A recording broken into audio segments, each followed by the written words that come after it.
a food sensitivity test and I saw a light at the end of the fucking tunnel. Um, that opened doors for me. I was at that point, it wasn't even about weight loss. I just wanted to feel better, but Mm, just to prove a point is the food that I would eat was all really, really healthy, but I had food sensitivities to almost all of it because my gut, it was so leaky. So mm. when you eat the same thing over and over, you can create your own food intolerance to those foods. And um, if you have a leaky gut, when you eat the foods you're sensitive to, it goes in your bloodstream, you get a reaction. Within a week, I had lost 20 pounds, which is insane, That is but it was insane. water. It was all just water weight from inflammation, eating inflammatory foods that I thought were healthy. And that I did run this lab and I realized that I shouldn't be eating those and I cut them out. How did you Uh, feel?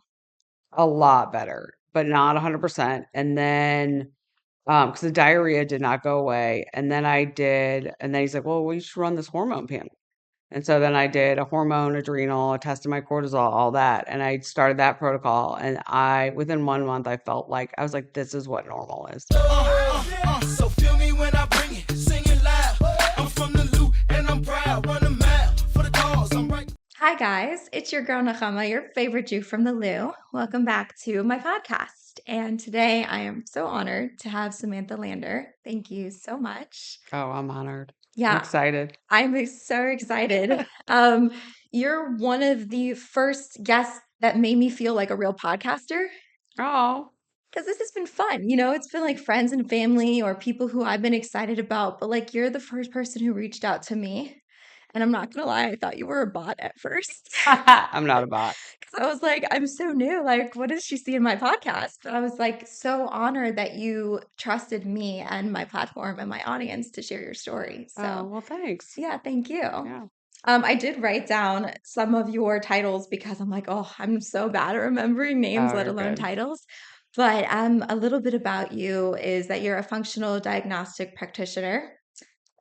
You are a certified personal trainer, you're a holistic life coach, and you are the co-founder of 3 Degrees. Am Yeah. I missing anything from that list? Are these my business? Your I mean, business I titles. I'm back out of retirement for DJing, I guess. Right. So that is, I mean, I am making money DJing again. That's So it's kind awesome. of a career. Yeah. Yeah. Yeah. You Yeah. do a lot. You wear a lot of hats. Yeah. Yeah. Yeah. I think so I was telling you just before we started recording that I usually don't do a lot of research on my guests beforehand. We'll have like a pregame meeting where we'll talk about like what we're going to talk about, but I like the conversation to be like so authentic. But you and I have like met in so many networking events and I've heard so many different sides of your story Mm, that I really wanted to like do my research. So earlier in December, you posted like a bunch of podcasts that you had been on your mhm. stories. Yeah. And I've listened to almost all of them, Oh, you actually. binged me I did. I I'm binged like a you. Netflix series to you. No, Yeah. really, because it's so interesting to see how like different energies bring out different sides of your story. And I just wanted to get a bigger idea of like you. Yeah. I feel like my podcasts are always so different too. They Everyone's like, are. well, just send me your best one. I'm like, I like they're because I'm so like upfront with my feelings and like I'm not Hmm. afraid to just like lay it out there. So I feel like they're all so different depending on like even like the week or the mood. Because I'll just be like, Totally. yeah, I don't know. I feel like shit today. Right. I won't. But But I mean, it's so great. Like the thing that I love about you is that you have so much chutzpah. And I think like as an entrepreneur, especially as like a woman in today's day and age, you have to. And as a fellow fire sign, you're Sagittarius, yes. you have to have that fire to push your way forward. And like I love how tenacious you are about like getting yourself where you want to be, whether it's like a podcast or TV or business opportunities. Yeah. You don't hold back. Yeah, it's a lot. I don't know. I'm kind of reflecting back on this year and I was kind of had like a I will not say no to anything Mm-hmm. year. And I think part of it did take a toll. Like it takes a lot of energy, I've Oh yeah. noticed. I'm like, maybe this year I need to be I was working on my vision board and I was like, I don't have a lot of visions right now. This is not like me. Like this is Yeah. weird. And so, but I had to start kind of thinking about it. And I think part of my vision is to be able to like still pursue all the things that I love, but don't feel like it's a necessity. that will then like hinder my well-being and like tank me and like put me in positions where like I'm just like my clients, like just total brain fog and tired, and my hormones are a mess because that's kind of Hmm. where I ended the year, just like in a twister of like health shit. Yeah. I did what I tell my clients. I got to practice what I preach. Yeah, you My do. mom told me that. Like this end, I had a surgery in November, and she was like, I was on the couch, and she's like, "You're gonna kill yourself." Mm. She's like, she's very my mom, We and need she's moms. yeah, and she's like, you need to practice what you preach, and that would like hit hard. I was like, Yeah. okay, But it's good because you have the tools, right? Like so many yes, people I've don't run, have those yeah, tools. yeah, So let's start from the very beginning because a big part of my mission is, and the whole purpose of this podcast is that everyone has a story. And of course, there's so many stories within our story and how we got to where we're at. But the biggest part of why I started this platform is that I think there's something so empowering about owning your story. And also, when people hear your story, there's so many things people can relate to, and they're like, I'm not alone. yeah. And it just really helps people. Even if just listening is the first step, there I think that feeling of connection is something we desire so much. Oh yeah, for Yeah. sure. For sure, and finding, like, little synchronicities in between, with other people where you can Yeah. relate, because people are lost. Yes. It's hard to find like, until I hit 40, didn't really have any close girlfriends. Hmm. I had, like, a false reality of, like, what friendship was, I think, from, like, my past. We'll probably get into it, but as a drug dealer, everyone's your friend Oh, yeah. and I'm an extrovert. And so for me, it just fulfilled it. And then being a personal trainer, like you shoot the shit with people all day long, but at Oh, the end yeah. of the day, they're really like some, yes, but they're not like your friends. It's different. It's humbling Yeah. because, So like, the energy's there. So it's not that the connection wasn't there 100%, yeah, but when money is involved and you're paying someone it's for the just time, something. Yeah. it's not the same as just an authentic, genuine. Yeah. I've been there, so I Yeah. understand. Something different. Yeah. Yeah. So starting from the beginning, like, let's go to childhood because I feel like that's where it all begins, Oh right? yeah. So So what do you want to know? what Where would do I you like to start? share? So my child, I grew up, and I had a great family, what felt like a great family. You know, we I had everything. I feel like I was very privileged. I had a lot of the things I wanted, but I don't feel like I was overly spoiled, but I did get to experience a lot of things that I don't know that are typical. Now as a single mom, like the stuff I'm like, man, my parents like they did that for me. Like, I mean, I was Mm. in any sport I wanted to be in. I did, the music lessons. I did everything. I played the flute. Oh, wow. I was a rower. I was all the things. So I think that it was pretty good. We didn't have a lot of religion since you are Jew in the Lou. Hmm. I remember wanting to have a bat mitzvah when I was 13 and they threw me a party instead. And so I did get to fulfill that later in life. Oh, A that's couple of years ago, good. I had my bat mitzvah.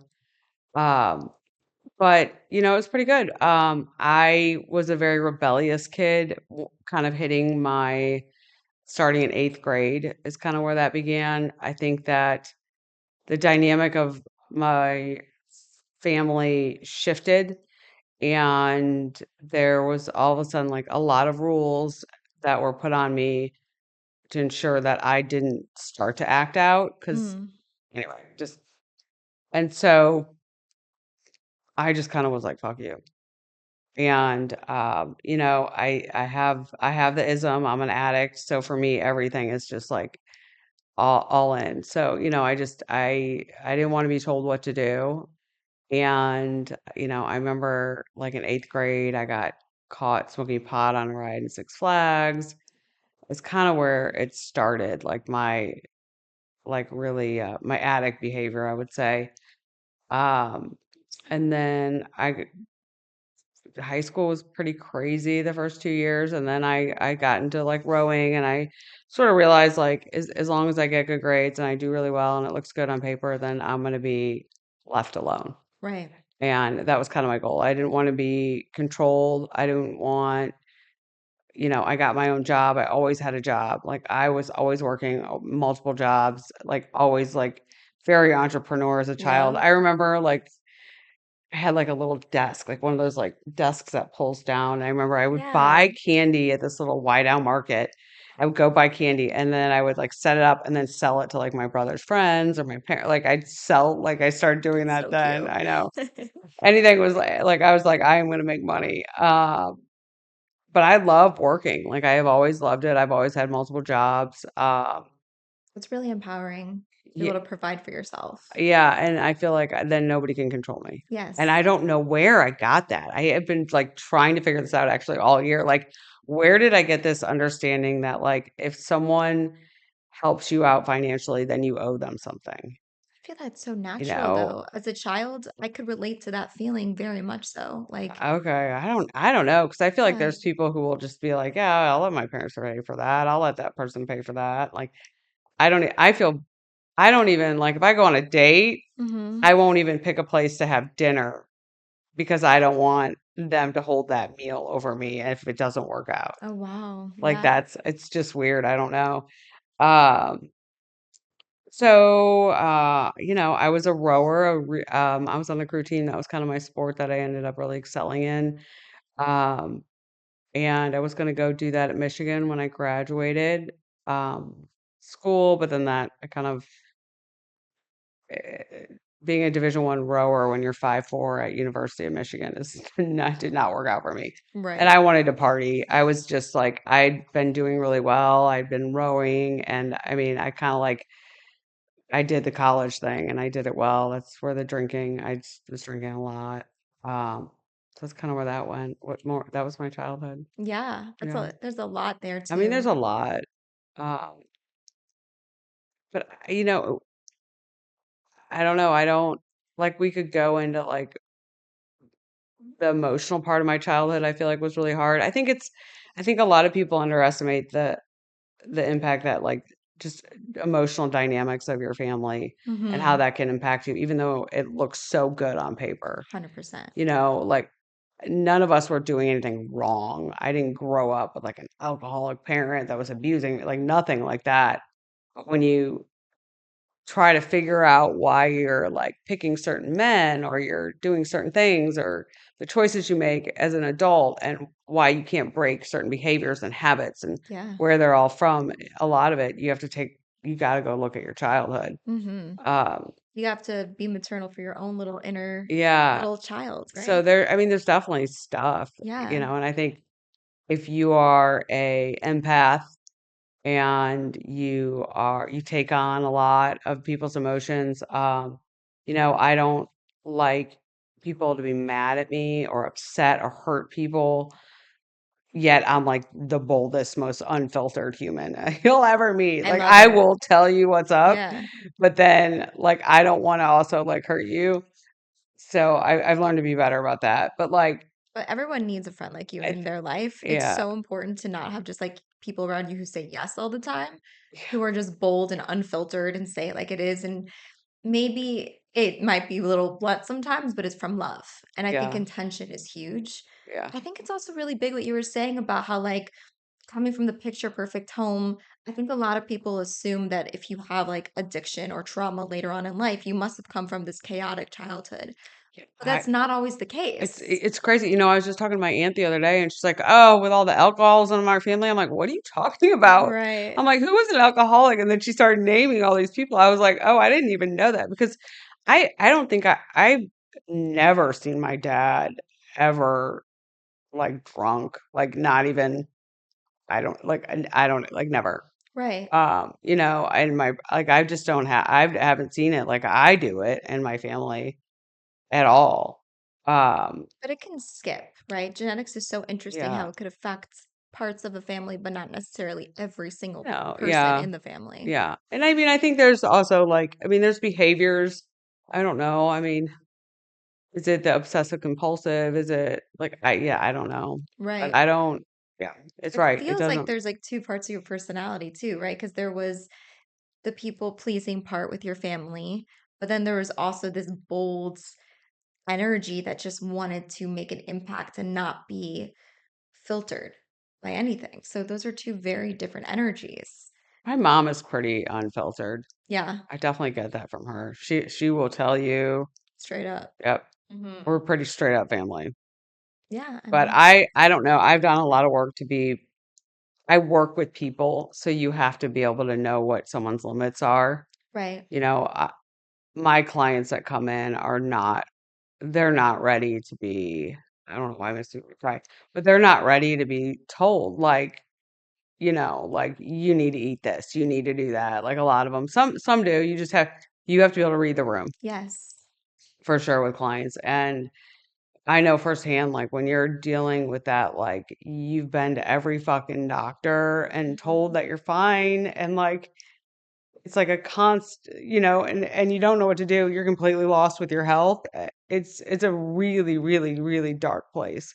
Yeah, So I try to always like I have more empathy with my clients than I can even tell you because it's you've been there. yeah, it's a pretty shitty place, and Yeah. you feel like you're broken. But that's why what you do is so important Yeah. because you're an advocate because you know what it's like not to have someone who would be an advocate for you. Yeah, for sure. And you just constantly have to do it. And when you don't feel good, it's hard. Yeah. And it's not like you're sick with the flu. It's like you don't it's like a weird kind of not feel good. Like when your hormones are off and you're bloated all the time. It seems like silly to some people to be like, "Oh, whatever, you're bloated." But like when it's It's a like big deal. chronic bloating and constipation and your hormones and all of a sudden you're getting hot flashes and you're eating right and doing all the right things and nothing is happening. It's like, I mean, Disheartening. yeah, It's disheartening because you want to do what's right. yeah, And it's really hard when you're doing everything by the book yeah. and it's not giving you the results. You feel broken. It's not like you wouldn't do the work, but a certain part of you is like, what's the point if I'm not going to see the results? I don't mind working hard if I'm going to see the results. Yeah. What I would love to do is connect some of the dots from your college days to where you are right now, where you are helping women and their health and with their hormones and their gut.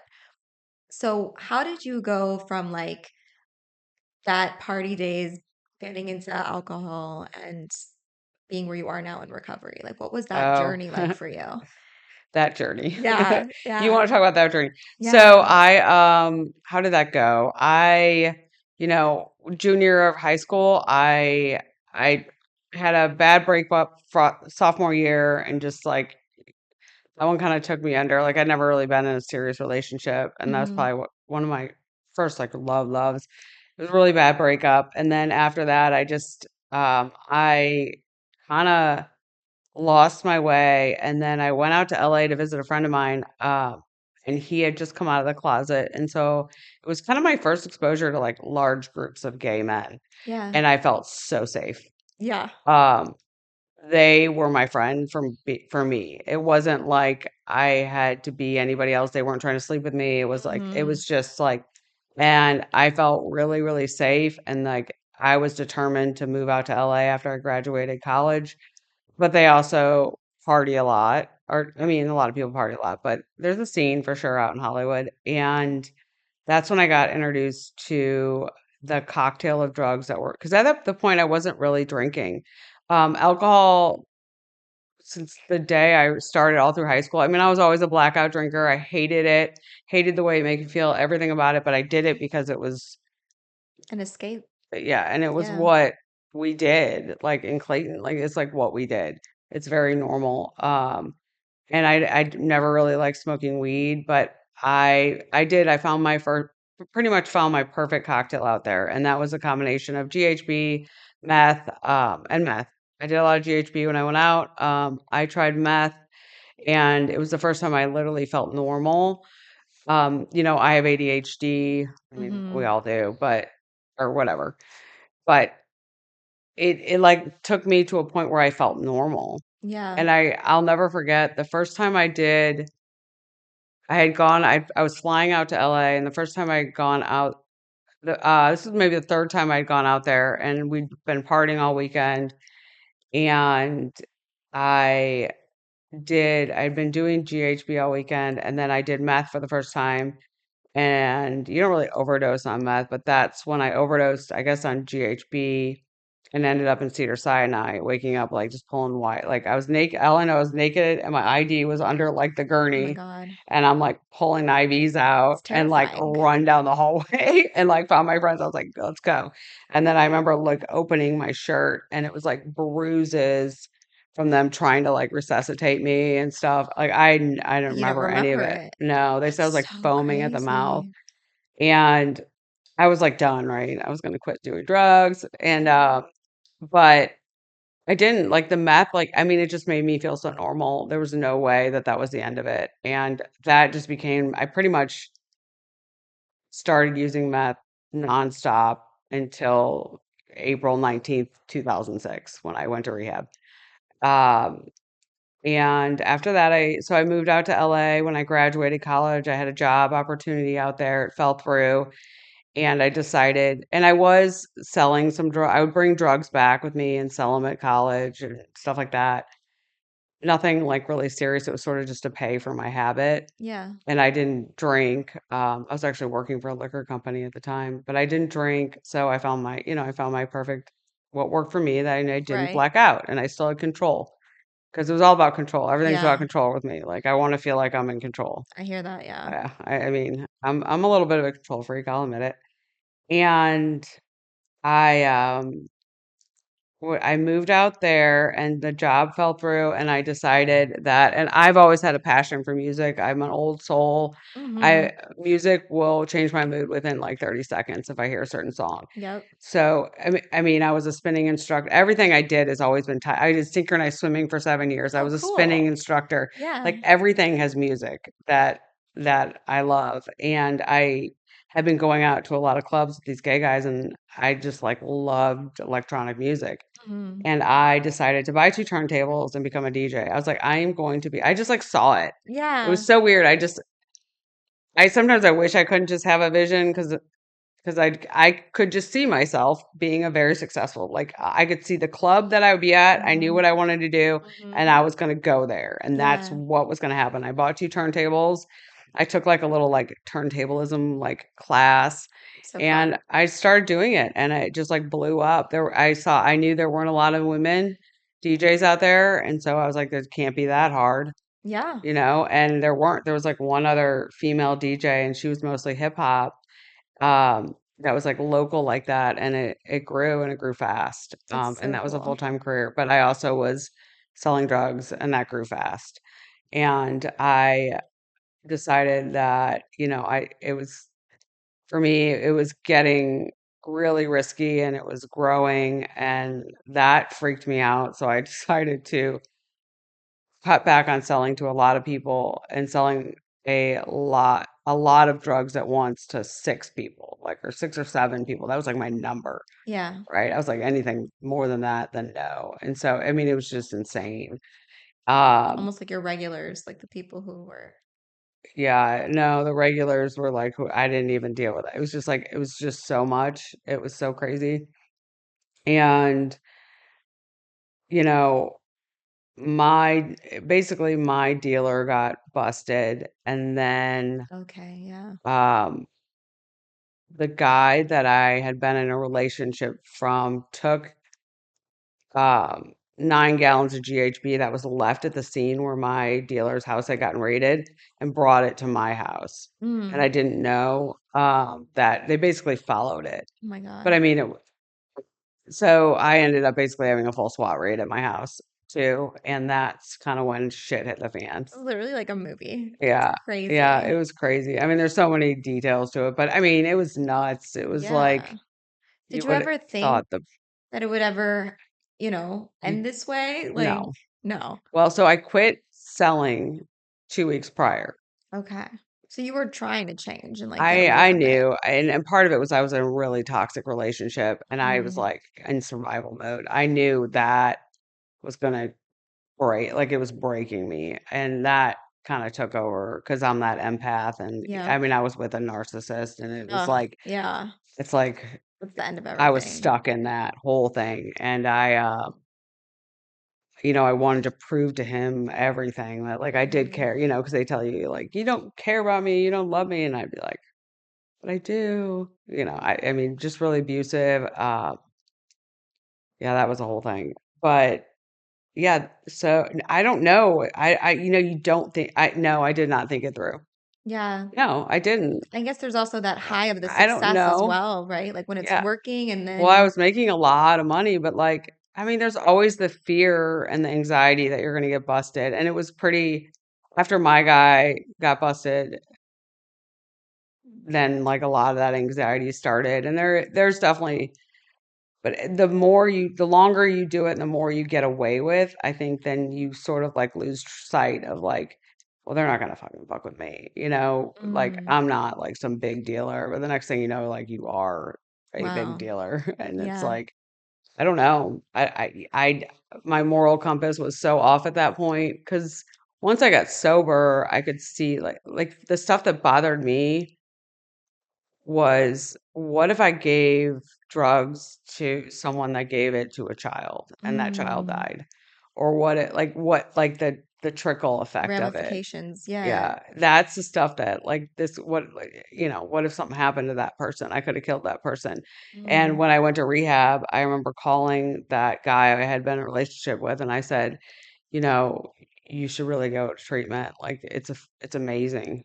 It's yeah. like the biggest gift you could ever give yourself. Like I know you're scared or whatever. And then he's like, and then he told me about this girl that was living with him at the time, and he said he had come home and she had tried to kill herself and he put her in the shower and like but the girl ended up like dying. Oh my God. And that's the big thing I kept hearing from my parents over and over is like that could have been you, that could have been you, that could have been you. I mean, But like the truly. shit that I'm like people are dying around me, like the SWAT raids, like that's not normal. No. But like to me that felt like it was like like Right. it's It's all about now that I'm home environments. and I like tell these stories, like talk to people about my life, I'm Yeah. like, it's so far from fucking normal. But Like, your environment can really change your sense of reality. oh yeah, Yeah. yeah, Especially in LA. I feel like that's yeah, a whole other world and bubble yeah. of its own.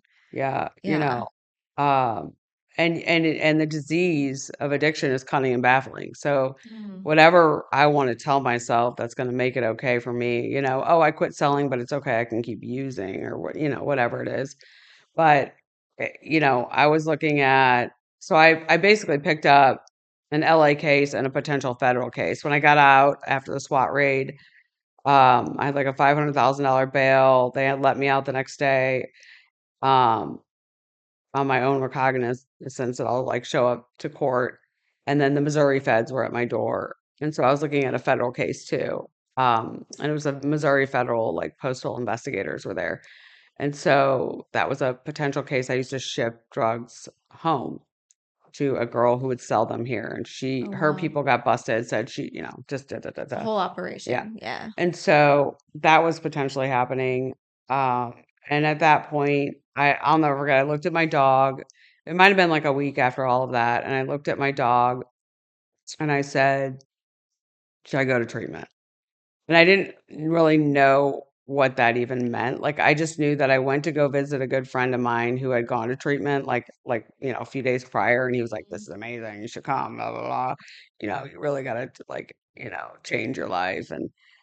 And I kind of wanted what he had. Something about it just seemed like that was where my peace was going to be. Like I needed to find peace, and Yes. I couldn't do it on my own. I could not stop on my own, and I still didn't think I was a drug dealer because drug dealers are dirty and they live out of a car and they're homeless and shooting up heroin and Mm. like a drug addict. Like I remember one time someone told me that he was like looking for meth on my floor and he was like, well, I'm a drug addict. And I was like, oh, like, like here I am with like pounds, like all these drugs around me. And I'm like, what? That's so funny. Um, it's insane. And I called my parent, my dog. Oh, I asked my dog that. My dog came, put her head on my lap, and I called my parents and I said, I need to go to treatment. I have a problem. Um, but it has to be only 20, still trying to control things, right? 29 days.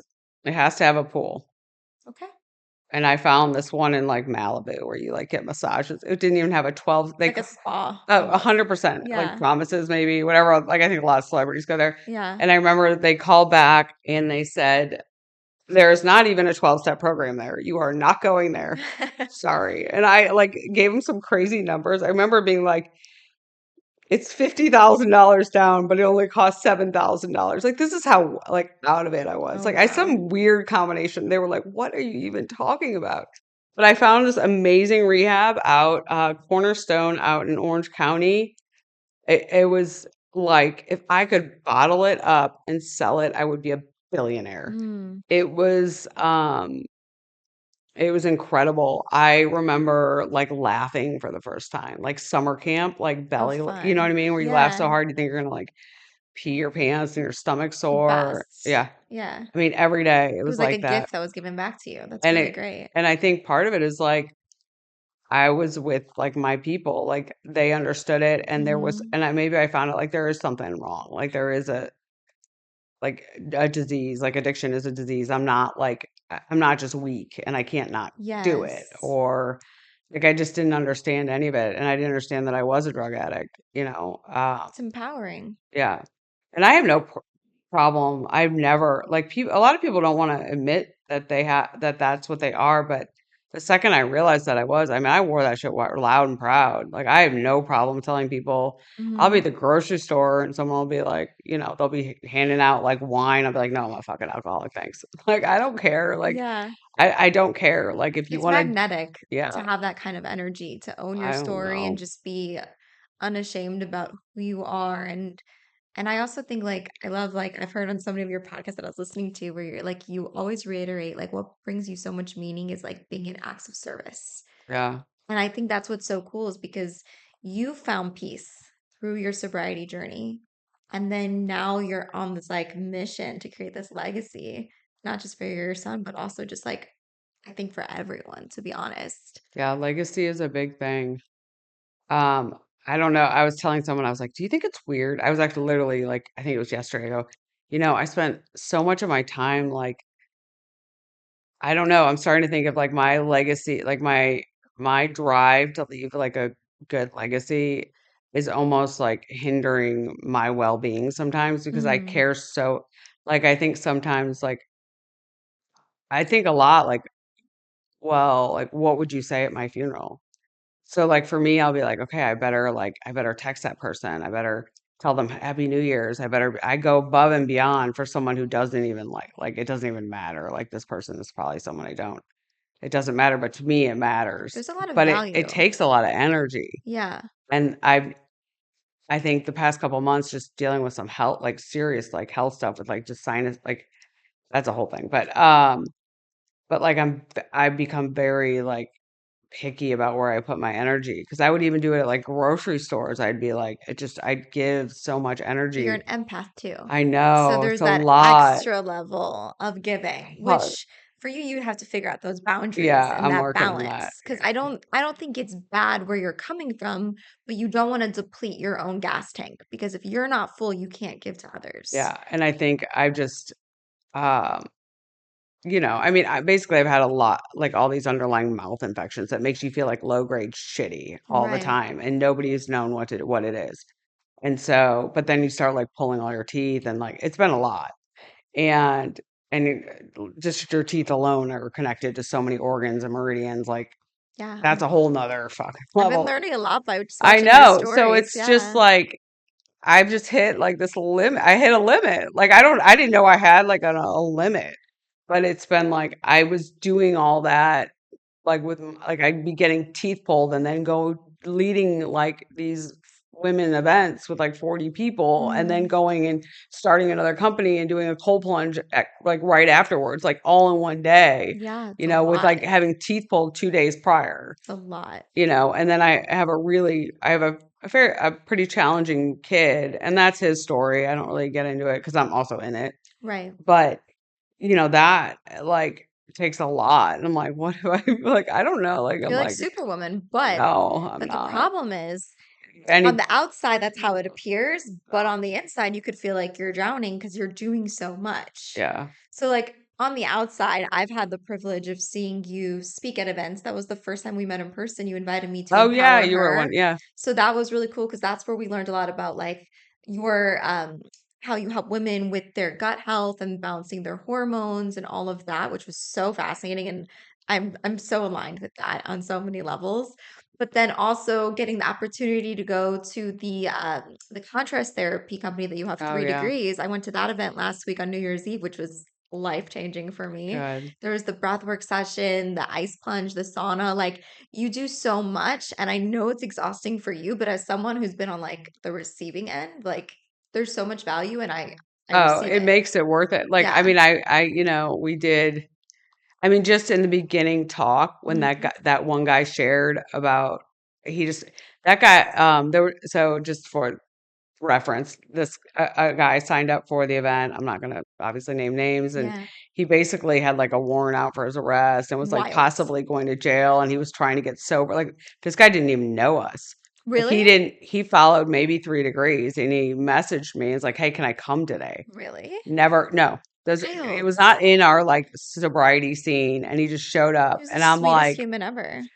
I'm like right there. That is why I do what I do, Yeah. and Your people will find you. it makes all the work Worth worth it. yeah. And to like, I got on a call with a client who yesterday, and I mean, she's just struggled with her weight, Mhm. to the point where it was like, I mean, she was doing all the right things, but it consumes you, and I know, the scale is just a number. And I don't really even talk about that, but she's Yeah. like, I'm down 25 pounds. And I was like, Wow. what? That's huge. Yeah, it's a lot. Yeah. And she's she's trusting the process. Yes. And that's the biggest thing with her. She's trusting the process. And she was actually gifted the program from a family member. And so she actually, you never know when you don't have skin in the game how it's going to go. And this Mhm. one has been like remarkable. But like Yeah. those are the moments that make it all worth it. And that's why I think I pushed myself to do the events and just like, no, it's always going to be, you There's those know, little sprinkles yeah. And I was like, where I'm going to yeah. not like DJ, like try not to do any like week gigs or something. And then I like right before I came here, I got a call about doing like they're trying to do a sober night at this like Oh, that's club. And so they awesome. want me to DJ, you know what I mean? Which is so I'm aligned like, with you oh, on okay. so many Yeah. And I'm levels. like, okay, I got to do Yeah, that you one. have to. Yeah. I can't That's say your no. brand. That's literally you. And I Yeah. love DJing it, but that's like my creative side, and it fills my cup. Music Totally. fills my cup. And Well, I like, love even just the DJ part of your story. Like I really align with sometimes when you love something so much, it's not enough to be a consumer. You need to be a creator. yeah, And like that's what you did with being a DJ, you know? yeah, And I feel like that's what you do with everything. Like even just being an entrepreneur, it's because you're so passionate about whatever area it is, whether it's your sobriety journey or your health or your music, all these things align. They're yeah. part of what you've grown through and now you're sharing with others. Yeah. And I feel like it's coming together. I It feel like seems to I be think it's all becoming more of a like a whole, like I work cohesive. with a Yeah. lot of women, like I'll push the sobriety stuff on like my social media for a while, and then I'm like, I need a little break. Right. But I work with a lot of women in recovery because I think what's important is I had 13 years sober and I Hmm. relapsed. And I relapsed on alcohol because it was so acceptable. You know, uh, It's very hard not that to be the mommy drinking. wine culture, like Yeah. postpartum, you have every excuse in the book to drink. I mean, my kid has not been in school since for like weeks now. I feel like, Hmm. and I'm like, I was like, I wish I could drink normal so I could have a drink. But it's just that is a scary place. Alcohol, I mean, I honestly, since I've been on both ends of the spectrum, alcohol is far worse for you. And Mm.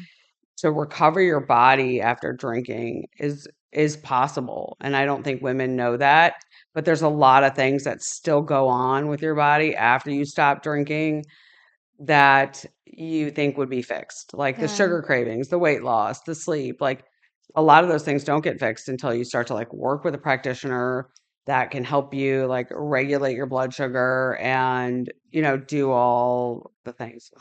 Our timer. Yeah. But so that's kind of like where like my recovery I feel like is coming in to play with like my functional stuff too, It all which is blends cool. Yeah. together, I And think. then now the contrast therapy is another like Yeah. modality. Because I mean, a lot of reasons why I relapsed is because I was like cuckoo for Cocoa Puffs up in here. Right. I mean, I was like stable, but I was not stable. I'd been That's the through part of your so story that much I find trauma. so empowering. Because you talk about how like you went through the program before, right? Yeah, But even though you had gone through those steps and those stages and you were, on your sober journey for 13 years, you weren't healed on the inside. There was a lot of emotional healing that you had to do yeah. too. And I think spirituality and emotional healing is so part of it. And it's not really acknowledged a lot of times because it's a really hard conversation for a lot of It'll make you people. sick too. I mean, Yeah. that's why I feel like a lot of times my hormones, like it's a lot of it is directly related to whatever kind of like whatever emotional stuff's like coming in. It's not so much like my diet's clean, I work out, I do all that. It's not I couldn't do like I do all that stuff like religiously. It's easy for Mhm. me, but it's more like it's my mind that'll make me sick for sure. But I think I was really good for a while, and then I got into my relationship with my ex-husband, and that's where my mental state. I don't think I was strong enough to be in that relationship Mm, to stay well right. emotionally yet. I had been I don't know. I was really good when I got out of prison. I ended up in prison for, I did federal prison for 27 months. And I had to do some LA County time. But when I got out of prison, I was in a really good place. Like just very independent, very strong, very driven. I did very well, was very successful within 2 years, bought a house. I mean, it's That's crazy. It's awesome. insane. Like Go getter to the max. I mean, it's the gifts of sobriety. Yeah. That's all I can I owe feel it like you're also a to. ques with 9 lives in a Oh, lot of I've ways. had my 9 lives for Yeah. sure. I always say that. But That's the fire in you. Like despite anything that yeah, knocks you down, you just have such a desire. It's or really stubborn. I don't know what it is, but yeah, tenacity, I think is yeah, one of my favorite yeah, words. It's like I think words are so powerful. So like stubborn, I think could come across as like negative, right? And I don't think what you have is negative. I think the yeah, tenacity, this desire to succeed, sometimes it came out through the negativity, like with the drug story, right? Like, but that was just this skewed moral compass. But that desire to do well, to succeed, to like yeah, rise, that's a positive energy. And it's yeah, just about being in the right environment, which yeah, you are yeah, now, you yeah, know? yeah. I got amazing people in my life. Yeah, I just if I'm in a good headspace and I'm like working a good program, I'm pretty good about just being like, okay, this is what's gonna happen. Yeah, But yeah, it's a journey. But I mean, we all have definitely. it. We all do. And I And think it just depends on the person. I truly believe it's so cheesy, but God definitely gives you what you can handle, 100%. and I'm Yeah. always like, I mean, I'm always like, seriously? Like, like, okay, this is funny, right? Because it This is feels a like it will joke. break you Yeah. sometimes. Yeah. Or I always say my higher power.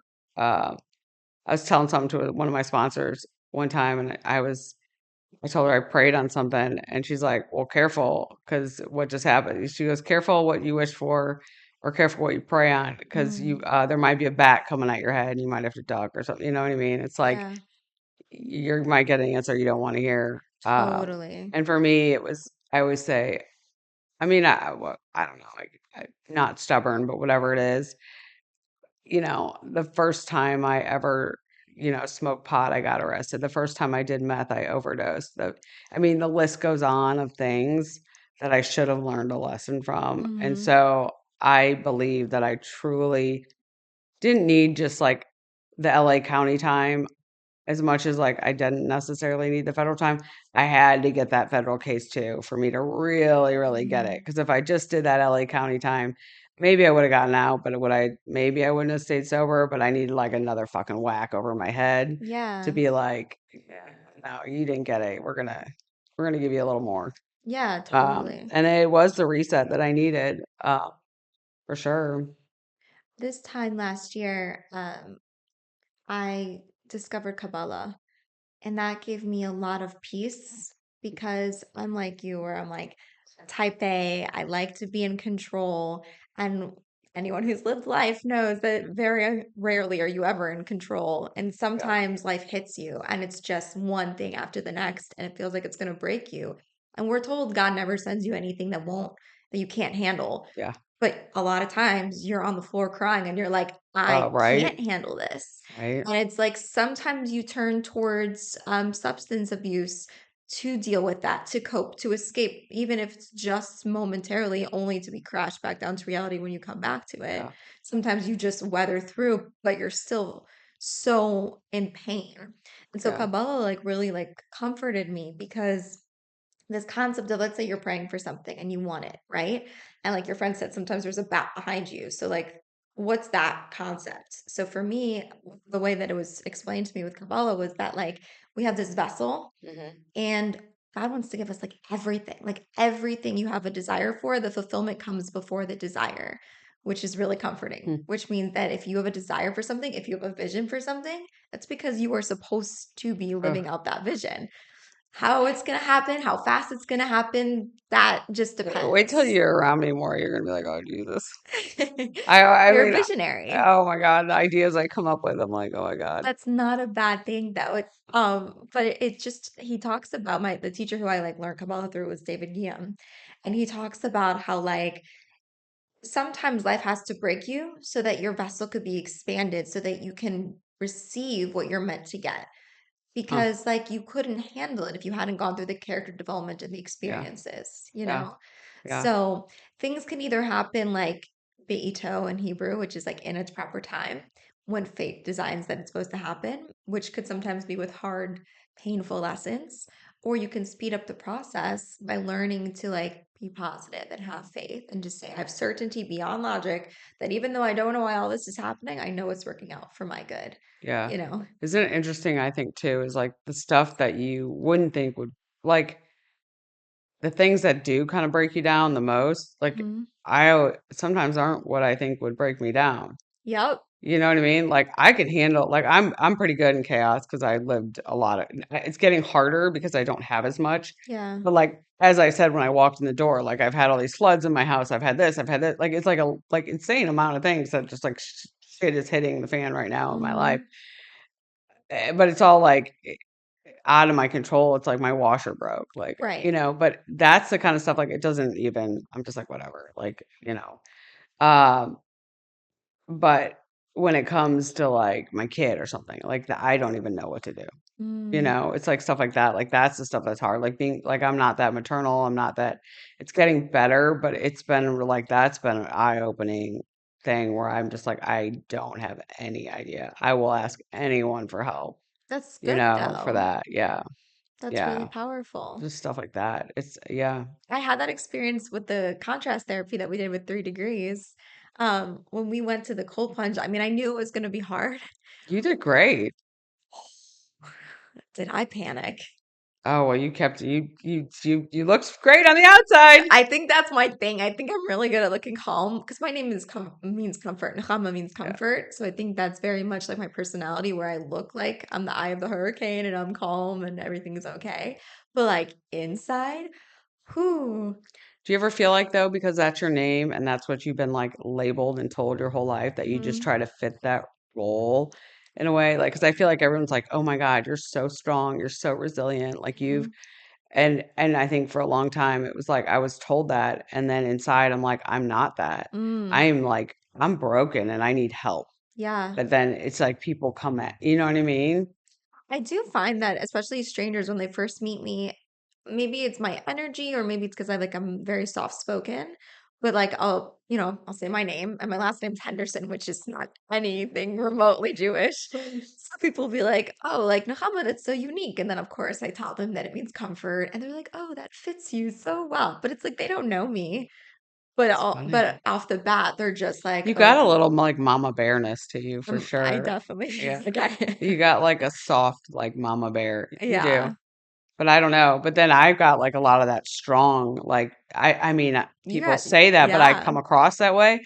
But like I'm not that You say you're not like maternal, but like when I not that. tell you that I felt so taken care of when like I was panicking in the ice bath and like I'm really good at articulating when I'm uncomfortable. So I told you, I was like, I'm having a panic attack right now. I can't even think how to breathe, even though you guys just taught me how to breathe. And you like crouched down by like the ice plunge and you were just like telling me a story. So that Oh, was super maternal. I yeah. think you don't give Well, you yourself got to enough remember, credit. yeah, and I've definitely gotten better with like women. But I was also like a trainer, and then I was a coxswain, and like But that's all I've been a coach maternal. of some sort in But like but for and years. that But yeah, empathy that you have, that nurture, like that's maternal. So maybe it's not that you're not maternal. Maybe it's you have this like vision in your head of what being maternal is. yeah, And it may not be the it's getting case. better. It's getting better. I think. Well, I mean, it's hard when you have a hard kid and you don't understand them. I Right. think too. And I'm like, well, I don't know any parent who says they know what they're doing. no. I've Oh, never met a yeah. parent who knows what they're doing, ever. The only time parents ever seem to know what they're doing is when their kids are grown up and then all of a sudden they've all the sage advice for you in the world, you know? Right. But like when you're going through it, like I know with my cousin, when he had his first kid, he said like he was shocked that they let the baby go home with them.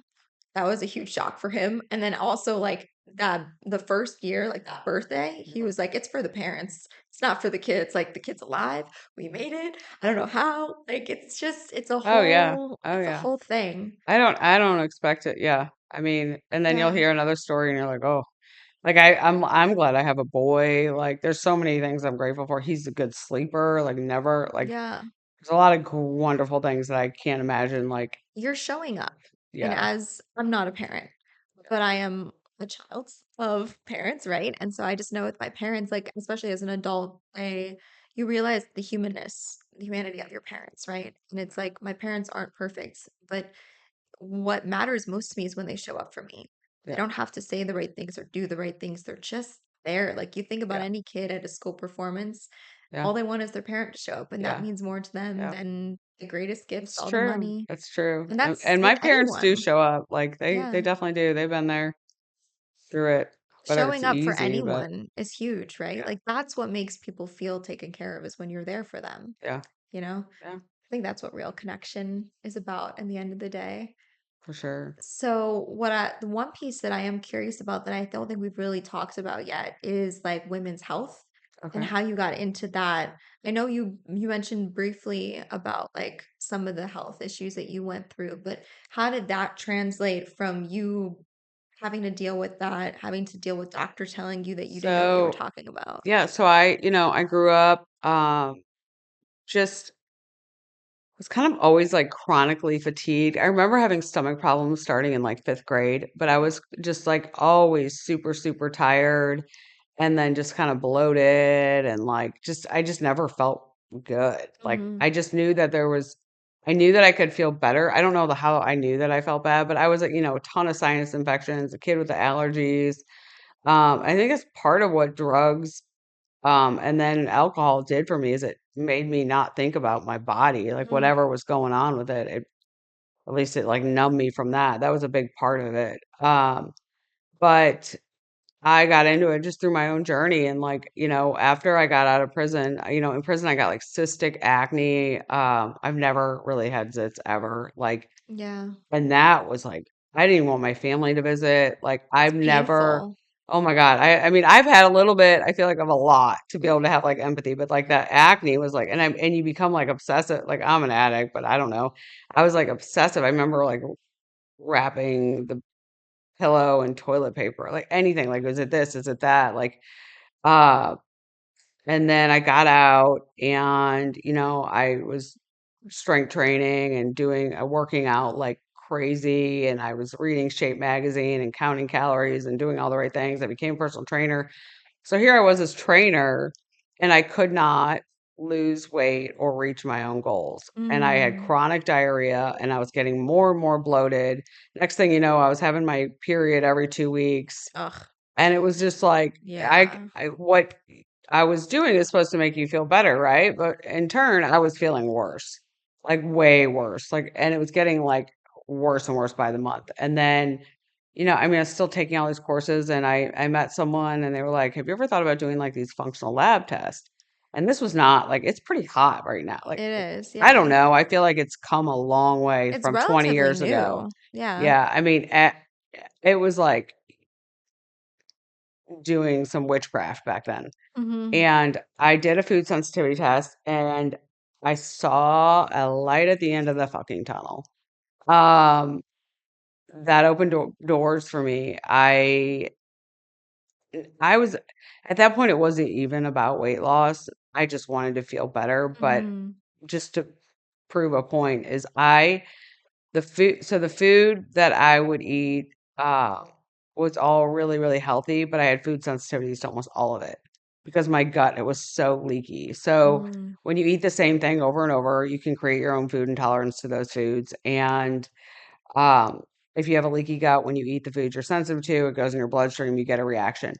Within a week, I had lost 20 pounds, which is insane, That is but it was insane. water. It was all just water weight from inflammation, eating inflammatory foods that I thought were healthy.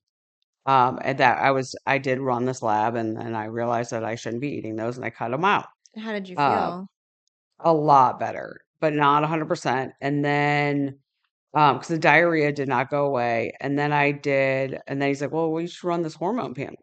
And so then I did a hormone, adrenal, I tested my cortisol, all that. And I started that protocol. And within 1 month, I felt like, I was like, this is what normal is. Wow. Like, this is what normal is. Like, I was able to lose weight. I was sleeping. My periods were normal.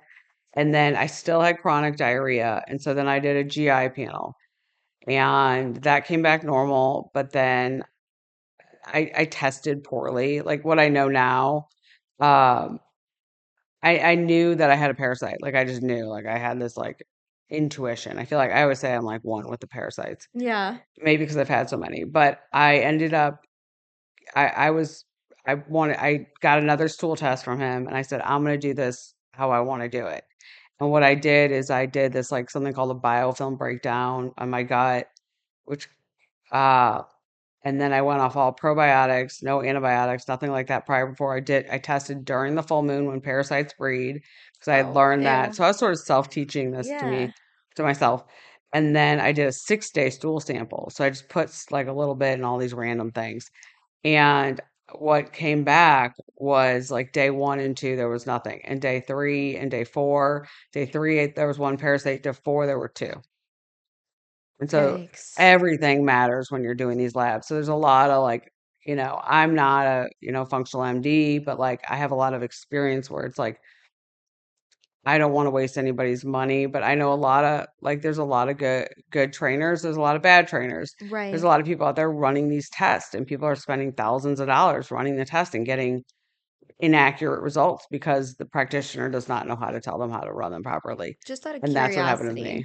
you don't have to share it Yeah. on the podcast if you don't want to, but like, what's a range of usually like what it costs to do these tests? The labs, the 3 I would say most important unless someone has like they I mean, you can get into like heavy metals and mold and all that, but I usually do like a food sensitivity test, a hormone, adrenal, and GI panel on most of my clients, and those are about $1,000 altogether Altogether. Okay, for that's not, the for the labs. yeah, that's not too But you bad. can use HSA and FSH cards for that too, Okay. which is nice if you Yeah, I was have it. thinking a lot about this because I've been on a whole health journey, Oh, you will really, learn so much. really since I was 13. I've said this story on my podcast before, but I'll share it with you because I don't think I told it to you. My mom is very much like your mom, where she's a straight shooter and says things how they are, and she's a tough love kind of mom, which I love. But sometimes it's tough. And I remember I was like a chubby kid when I was like in middle school because I had been bullied and like eating was my way of comforting. So like I never turned to like substance in terms of like alcohol or narcotics, but the problem with food is that you can't escape food, right? Once Just you have telling an someone that, addiction, it's yeah, always there. And so it's really, really tough because you can never go without without food. food, yeah, Yeah. yeah. I know it's really tough with any addiction, but Oh no, that's the worst. Like I it's literally really just said that hard. to someone yesterday. Yeah. Yeah. So I was 13 and I had gotten pretty chunky. And my mom, thank God we're Jewish and grew up Orthodox because I didn't have fast food my whole life because it wasn't kosher. So it was just more overeating processed foods. Thank God it wasn't like from fast food though, because otherwise I would have been probably like ballooned even twice the size. But I remember I was also bored and I was being a typical middle school girl saying like, "Oh, I'm so fat." I was in front of the refrigerator and my mom was listening to me again complain and she's like, "Yeah, you are. So you have two choices. Either shut up and learn to love your body or go do something about it. Damn. But I'm done hearing you complain about it." Yeah. And I remember just being in this like state of shock. And I closed the refrigerator and I left the house without a word and I went for a walk. And then that was like the beginning of my health journey. At 13, I didn't know much. There really Yeah. wasn't a lot of Yeah. resources. They don't teach you this in school. Yeah. Your doctor Oh doesn't really God, help no. at all. Yeah. So I used my beginning of my health journey was I used to go for a walk every single day for like 45 minutes. I stopped eating seconds and I stopped having dessert. That's how I started my health journey. And I never really quite got to the point where I wanted to be because, like, even when I turned 21, I started going to the gym. And I Mhm. was going to the gym 5, 6 days a week, strength training, doing all these things. And I was seeing results, don't get me wrong. But I never quite got to those stereotypical results that people get when they go to the gym. Yeah. And I've always felt like there was something more. And so when I met you, I had actually started doing like this whole deep dive because Western medicine versus Eastern medicine is very different. Mhm. And I was always like, I had started to hear little whispers about like these tests. And I was like, how random. Like, you DM'd me.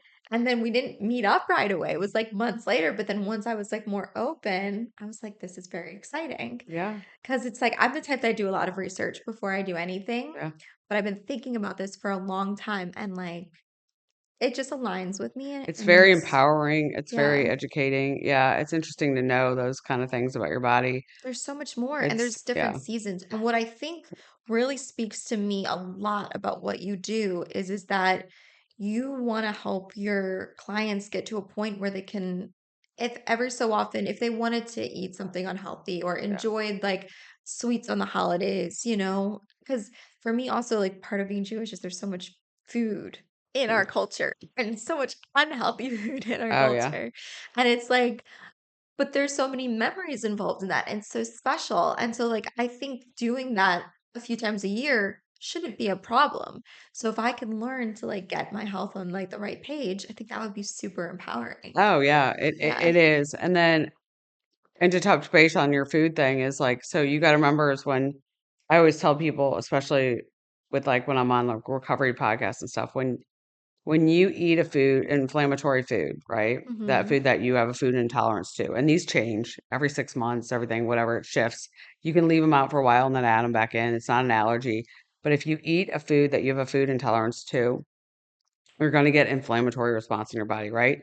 And your body, it's sort of the same as like you get that same dopamine and serotonin rush as like using drugs, or Hmm. you feel good eating the 100%. inflammatory foods, even if it's spinach salad, Yeah. right? It's a rush. It's it's inflammatory for you, so you're reactive to spinach, you eat it, you think it's great, you're healthy, but then it causes you to binge eat and eat more. I Hmm. will never forget, I did my first test with, a guy I was in a relationship with, and we looked at each other that night because we would just go crazy every night. Like, I would eat so super clean, whatever, and then at night, we'd be, like, eating, like, I remember Splenda and cottage like, we just couldn't like, sugar cravings, but we'd do, like, Wow. artificial, and, like, I didn't know about how bad it all was at that point, and that night, we looked at each other, we're like, we had 0 cravings, like, we had 0, like, That's it, awesome. like, completely went away, that weird bingey thing. Yeah. And I don't know that I've really gotten that back. Like, people are like, "Don't you ever" like, I'll crave Chinese food or, like but I don't have it at It's all not like I like a used hold to. on you. Yeah, but if Yeah. you also have underlying gut infections, a lot of them feed off sugar to the point where, like, Yeah. I have clients who are literally like I had one that was like, like, will get up in the night and, like, pour honey down my throat Oh my or God. sugar or, like, they can't even, like it's insane It's because insane. you gotta because when you starve the bugs out your body goes fucking nuts. Right. And so yeah. Are you familiar with the plant paradox diet? Have you heard of this? No, It's maybe. with I'll send you some info on it. It's very interesting because this is what got me started on like even understanding the leaky gut syndrome. I forgot how I was introduced to it, but Dr. Gumfrey, I want to say is Mhm. his name. He talks about how there's something called lectins. Yeah. Yes. Yes, and it's very controversial. And he basically talks about there's certain foods that you think are healthy, hence the plant paradox. You think you're eating healthy, but it's actually really bad for you, and your Yeah. body loves you. So, what your body does is when you're eating something that causes like holes in your gut, it will pack fat on top of it, which inevitably can lead to chronic disease. It can lead to diabetes, all these things, right? And so, he talks about how you can heal your gut. Now, and it's a very strict diet. Like the first week, you're not allowed to even have fruits. It's just Sort of like vegetables. gaps. Yeah. Yeah. It's like, And yeah, there's a lot. I mean, there's a lot of good ones for like short term, I think. right. So it's about 30 days Mhm. to turn your gut around. And I tried it because why not? And I had the most amazing experience Oh, cool. where I dropped 12 pounds that month. So, which is good. It's not too fast, but it's, a significant amount. And then also, I didn't even know I had brain fog. Oh, yeah. The first time you exit brain fog is such a life-altering experience. Yeah. It's super empowering. But again, I'm looking for something that's more sustainable. So for me, if someone tells me I get people like that. They're like, well, I did this and it worked, but then it didn't work. Right, But so here's the thing is like, y- you can't heal your gut in 30 days. right. I don't know, maybe I'm wrong, There's but no fast fix for you can't anything. heal your gut in 30 days. But like, what about the infections that you have in your gut? You didn't kill them. Right. So I always go for like, let's get rid of inflammatory foods. Let's balance your hormones. Let's get your adrenals, get your body and your drainage pathways and all those systems working. Mm-hmm. I will not do any gut protocols on anyone until I know that their system is working well, and Mm-hmm. their hormones are balanced and all that. And then you go, you kill whatever's going on in the gut, and then you heal your gut. A Yeah. lot of practitioners don't even get to healing the gut, or they try to do it too soon, or like, so then the people are, the client or patient feels bad within a year. And that's what I So, liked about this concept because I think it opened my eyes to what could feel better, yeah, but I knew it wasn't a permanent solution. yeah. So like that's why I feel like what you But you could have do, brain fog because of, it could have been a hormonal thing. I mean, you might have yeah, had, I mean, there's so many things. there's That's so why I many. test. I test. Yeah, and I I like that listen to the phrase. story. I do a clarity call. I listen Yeah, to the story and then I test. I like how you phrase it. You're like, test it, don't guess it. Yeah. Yeah, I thought that Yeah. was really clever. Yeah. Yeah, for sure. Yeah. No, and it's wild, right? Because our health is so important. If you don't have your health, nothing else matters. Oh, The joy of every yeah. day, and the problem is once you're like I think also when we're young, sometimes we feel like we're invincible, and as we get older, inevitably our bodies will break down if we don't take care of them. And even Yeah. if you do, they'll break down because we get older. Yeah. It's part of I'm life. telling you, man, I've thrashed my body and I've Yeah. been able to recover it several times. So it is possible, if you do the work. I mean, and it gets, after how much I was drinking and being able to bounce back, I don't even know how I did it. But yeah, and we live in a a reactive society. Like no one wants to proactively eat. I mean, some people do, but nobody wants to proactively just eat super clean, work out, and be like this crazy health freak. I mean, Normally something like, happened that yeah, triggers it. yeah, Yeah. yeah. And you'd Or rather they, nip it in the bud because it might be expensive to do these tests, oh, but but it's long more term. expensive to have health issues. And Well, it's you gonna miss work, cost you you. miss moments, you miss. I mean, even with my mouth and stuff the past year, I mean, there's so many things. For how much I said yes to, there's a lot that I didn't say yes to. Um, and there's moments like, I mean, the other day my kid was like, and my dog, we were all in the bed like snuggling and they were like by my face. And I was like, oh my God, I haven't allowed anyone in this like parameter Oh wow. because I'm so afraid if someone hits my mouth or my teeth, like, it's something's going to happen. And now that like I'm in a better place with that, it's crazy. Like I was like, oh my God, I haven't, you know. I mean, there are moments like I couldn't, like my mouth would hurt so bad I wouldn't even read books for a week to my kid because it Ew, was just like the yeah. talking or my jaw, and like that. Teeth pain is the worst. It's Oh, until you have it, you don't I mean, realize I've had it, like root but canals with no numbing. I've had some wow. shit. It's Yeah. insane. But um, Oh, yeah. interesting. Do you not get the numbing because No, I of had such a bad infection, it wouldn't stay oh, numb. okay, okay. Yeah. I've had a lot.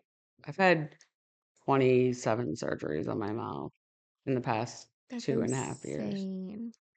A But it lot. sounds like you're finally I'm like getting at the there. I end know of the I got tunnel. like almost a full smile just in Yeah, time for today. it looks gorgeous. So, Yeah, yeah, that's awesome. we'll see. But yeah, and I didn't, I thought it was a sinus infection. I thought all of it was a sinus infection That's that why I it's couldn't good get to rid just of. keep, and I think No. that goes back to like your I had to tenacity. fight for that. Oh my God. I had to Yeah. fight to get people to pull teeth. Yeah.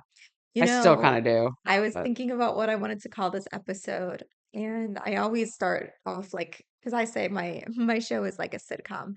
It's like Friends. It's about nothing and everything, and it's ever going, God willing. And so I start every episode with the one where or the one with. And so I was gonna name yours the one where you trust your gut.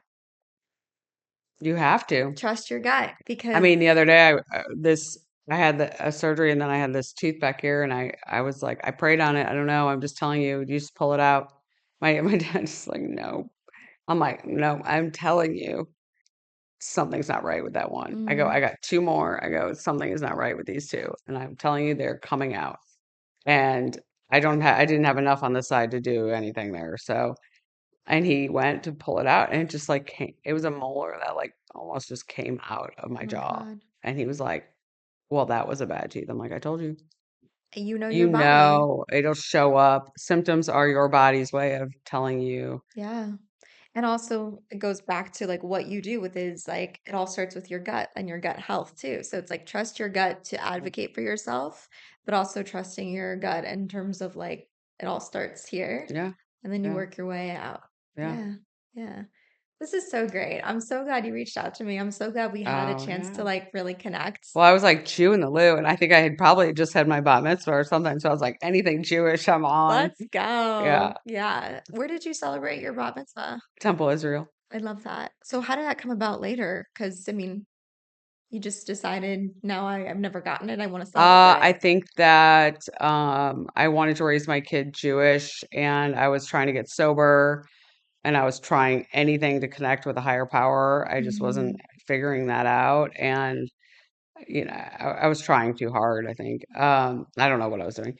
And I have always wanted to have one, and I just sort of reached out to a rabbi that went to Rabbi Amy, who went to high school with. I was like, "Can I do this?" Yeah, And she's like, "Yeah."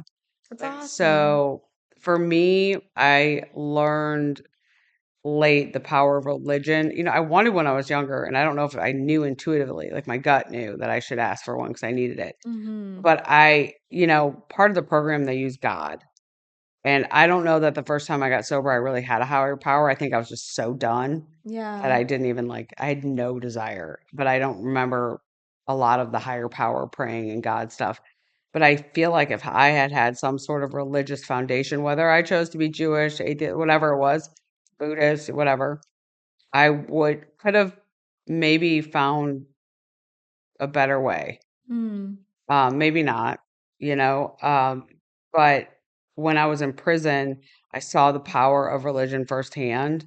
So I would do sweat lodges with the Native Americans, and that was like that was the most powerful spiritual thing that I've ever experienced in my entire life. And I would do it like Yeah. every weekend they had one. And then my roommate or cellmate, whatever, she was going through like a really, really, like really hard shit, and she just read that Bible, and it got her through. And like Mm. the power of that damn Bible, I could not even, it blew my mind. Mhm. Like, I don't know. And I was like, well, Religion is there's something relevant. to do. And then, I just was exploring it all, but I was so afraid to talk to anybody about it because I knew nothing about religion, and people can get, I don't know. You see what you see on the movies or whatever. And I'm like, I'm not talking about religion with anybody because I Mm. don't want to offend anybody about God and Christ. And Yeah. like, I don't even know anything. Yeah. And so I just always kept my mouth shut and just kind of like went under the radar. And then, I had a kid, and I want my kid to have some sort of foundation. It's that I mean, legacy. I'm an addict, right? I don't want, like, just in case, I want to make sure I check all the boxes in case whether he decides to be Jewish or not, at least, He has that foundation. yeah, it's Those important the to tools will be there for him power if he wants prayer, it. whatever, just something. Yeah. Yeah. The belief. The Belief. belief. I think we all need it. Yeah. We need to believe in a higher power. Something. I think that's why, like, I love that we also have law of attraction nowadays, because so many people maybe don't feel comfortable with the dogma of religion, but having something like Kabbalah or law of attraction where you can connect to a higher source without maybe like the specifics of a religion too. Yeah. I think it's really powerful versus religious or atheists. Like, I love that we have options, Yeah. right? Yeah. I think that's super powerful. Yeah. Yeah, my brother is a rabbi. Both my brothers are rabbis, actually. And so Aaron's episode just came out last week. Tomorrow is my brother's episode. It's called the one where religion is relevance, and then your episode's coming out next Oh, week. cool. Yeah, yeah. So sandwiched right in the middle. Right. Yeah. Yeah. This was so great. Thank you so much for like being so authentic and sharing your story. It's been so fun for me to hear. And even though I've learned little pieces, hearing it like in this space has just been really Yeah, well, inspiring. good. I have this tradition at the end of my podcast, because this whole podcast is based on this Hebrew quote, which is Eza Halamein Mikol Adam, which means one who is wise is one who learns from everyone. So we learned a lot from you. But if you can just leave us with like one last little nugget, a quotable quote, or your favorite lesson. It's a big Mm. question. Oh, I know, right? I feel like we kind of like touch base on a lot There's of it throughout so our many thing. But the lessons. biggest thing is I would say just eat, like, if you could do one thing, like Mhm. for health, is to eat whole foods, Yeah. you know, to try to keep, like, don't eat things that have ingredients that you cannot pronounce in it. Yeah. For You know what I sure. mean? I think I mean, there's a lot I could do for like many areas of my life, but I think as far as like the health aspect, I think just starting with that is so valuable. Absolutely. Um, and getting, the toxins out of your house and listen to your body. Your symptoms are your body's way of telling you exactly what is wrong, Mm-hmm. or your gut. Trust your gut, trust Trust your your gut, body. You know what's 100%. up. Absolutely. Yeah. So how can we support you? I know you have your hat in a lot of different like areas, but If you're into music, you can always come support any of my gigs. But I do a free clarity call for anyone who's interested in working with me. And we get on and we talk, we basically do a massive health history and I ask you all sorts of questions. People are always like, is this a therapy session or is this? I'm like, it all matters. it does. Whether if you were in a traumatic home as a child and fed McDonald's every day, it's important. Yeah. And so I do a free clarity call. You can follow me on Instagram. It's CFIT Living, SEEFIT, and then living. Come try out some contrast therapy Mm-hmm. with 3 Highly degrees. recommend. Yeah. Yeah, yeah, that's plunge_3D. And I'll link all of these as Yeah, well. Yeah. yeah. And whatever. If you're struggling with addiction or having trouble getting sober or trying to heal your body afterwards, I'm happy to answer any questions. Yeah. This has been so great. Thank you Yeah. so No, much. thanks for having me. I appreciate you. Yeah. All Yeah. right. Well, thanks guys for listening. This is another amazing episode. And if you're not already watching this, the video version is available on Spotify and YouTube. And if you enjoyed this episode, all I ask is that you share with a friend. I hope you guys have a great week. Let's get it. Let's go.